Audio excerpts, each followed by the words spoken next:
I sort of had a hunch, but the rehearsals have confirmed it, that a show about sort of creeping out of your own sense of isolation was particular to the world I lived in, you know, and people stuck in their phones and a certain level of anxiety brewing and all that sort of stuff socially in the world, you know. I sort of knew there was a pertinence to that made the show resonant when we did it before. And then the last year has happened and now I feel like a bit more struck by a show about cautiously coming out of your own shell.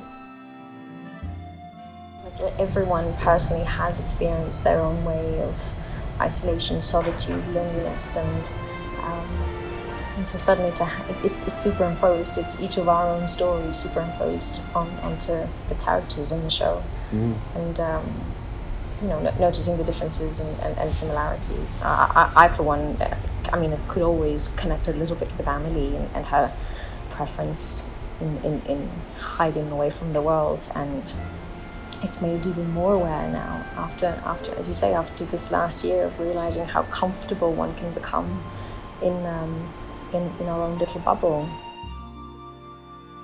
You end up becoming in all shows a family, right, and a community, and you know, some people in the cast, you know, the way they came to music was by playing music with their families, and there's someone in the cast called Keelan, and I know a big part of his upbringing was him, and he's from part of Northern Ireland, and sort of fairly rural, and they would all play as a family, grandparents, you know, the whole thing, play as a family. They are absolutely phenomenal, and what is wonderful is, as you say, you know, we've worked on this show for the last 2 years, and not a day goes by that I'm not in awe of all of them, at how amazing they are. You go on tour with a show like this, and there will be moments when you're on tour where you have a lull and you miss home, whatever, and there's generally fourth month or something where suddenly people go very quiet, they don't go out, they go straight home after.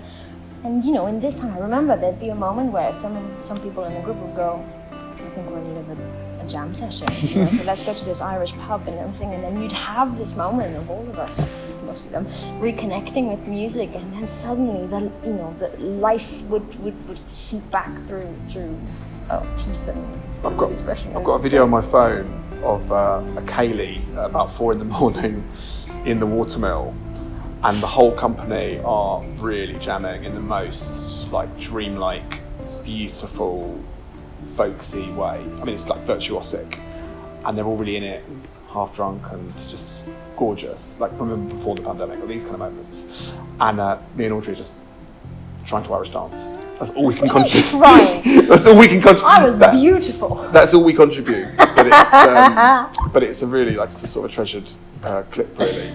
It's very interesting. It feels to me like this is the time, the theatre, the group. It feels like it's the home of this show. We finally kind of reached a